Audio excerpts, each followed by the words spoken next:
Access Sportsnet Lakers, brought to you by your Toyota dealers. We make it easy. Chris McGee, Robert Horry, big game, James Worthy. We got Mike Trudell down there at the arena. The Lakers with one of their most impressive wins of the season. A sloppy first half, high turnovers, no energy, which we kind of expected in the pregame show, coming off an 8-game road trip. This is the first game back in L.A. You lose Luka Doncic, and you had no answer for Joel Embiid. But then about halfway through that third quarter, James, there was a shift, and that shift came on the defensive end. And the role players in the bench led the way. 61 points. So much fun at the end of that game. And the top story, AR is back. Big game. Yeah. Boy, did they miss him. You see how much he was missed. And, you know, without Luka tonight, after he left the game, you can see how they didn't really skip a beat with the ball in Austin Reaves' hands. He's just as good a creator as anybody in the league, and he did it tonight. He led the team. But I thought, for me, the game ball goes to Max Kleber. You know, he had a plus 23, you know, in the plus minus. He came in and really gave them a nice punch. Some rebounds, some nice passes, just the effort. And I think it was contagious. But Austin Reaves, for sure, you know, he led the way in the last 2 quarters. But I just thought the energy, the defense was sticky in the latter part of the half, and they were able to pull it off. Yeah, 35 points by AR, 12 for 17 shooting, and I think that's the thing that we missed so much. You saw what he was able to get to the paint. He had mismatches. You think about so many guys that are able to blow by guys and get to the hole. He's one of the top guys in the league as far as blowing by and getting the hole and creating fouls. You think about Luka, you think about SGA, and you should think about Austin Reaves in that category too, because that's what we missed, the ability to get points the easy way at the free throw line. And like James says, not just Max Kleber, the whole bench. The whole bench. We talk so much about bench scoring, but if you look at the starters, all negative. You look at the bench, all positive. That's a sign that they came in and helped you through this crisis, because you think about how, you know, LeBron and Luka were turning over in the first half. The bench came in and stabilized the whole game. Really sloppy first half, too. And it wasn't like the 76ers were shooting the ball very well. They couldn't hit threes either. But when they would attack, there was no rotating, there was no helping, and the Lakers just looked like it was going to be one of those nights where it was going to take them a long time to get going. Then you lose Luka, so kind of the wind comes out of the arena there. And then Austin Reaves, guys, I mean, what a job stepping up. 25 minutes, still on a minutes restriction. He had 35 points, 5 for 8 in 12 of 17. Also added 6 rebounds and 2 assists. But James, he had that look back, that swag, that feel when he's so confident. He knows he can get to the line. He knows he can get by a guy. But when he's hitting the 3-ball also, that's when he's in that 30-ball range. He's been out a little over a month or so, I think, and it doesn't look like he skipped a beat. You know, it doesn't matter what defense you throw at him. If you're not doubling him or blitzing him or getting it out of his hands, it doesn't matter. He finds a way to get an angle on you. He finds a way to get to a certain spot. He's very crafty. If you're too close to him, he's going to draw a foul and get a potential +1.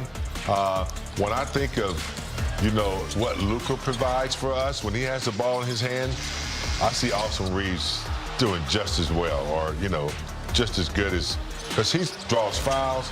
And, you know, Rob pointed out his percentage, what he does. What was it? I can't see. I don't have my glasses on. 12 for 17. Huh? 12 for 17. 12 for 17. You know, and he assists. You know, he was the difference, and he has been the difference, you know, since he's been out. You know, I think he was saying the highest scoring backcourt in the NBA when Luka and him on the floor. That's incredible. Before AR got hurt. Yeah. And that's incredible. And you think now that he's back and he did this on a minutes restriction, there's so many things that come into play when it comes to Austin Reaves. It goes to show you his intelligence / IQ on how he's able to control a game, his ability to get guys involved, his way he can take over the game. The way he played this game was like, you know, he should have been a conductor. He kind of just orchestrated what was happening on the court. And I think for me, when he hit that 3, with the shot clock running down, that's when, you know, we always talk about chipping off the rust. That was that last chip, and all the rust is gone. Like you said, James, AR is back. You know, guys, really, you got to give love to the others, as Shaq would call them. I mean, Jake LaRavia, big minutes. Marcus Smart, defensively changing the game. But then you look at the bench. Rui with the offense and the defense. Vando, what he was doing defensively, and then Maxi Kleber, who James mentioned, plus 23. All those guys were in the plus 20s. Yeah. And Vando was awesome defensively, but Maxi Kleber getting extra possessions, couple of buckets, just playing their role. thrive Yeah. in changing the game and impacting the game, James, on the defensive end, which led to great offense. It's funny how bench players, they know their roles. They know they're not the superstars. They know they're not getting shots. So they usually play the game like you want them to play it. And that's why they get those high plus minus versus the starters who sometimes don't come out that way. But it was a nice blend tonight, especially in the second half. The starters got going, and then the bench players came in and just put the icing on the cake with the effort they had. So, and they're going to need that, Gita. We talked about this pregame. This is a critical time, and they started out with a good win and a good second half, a good connection with the team after a long road trip. Good win.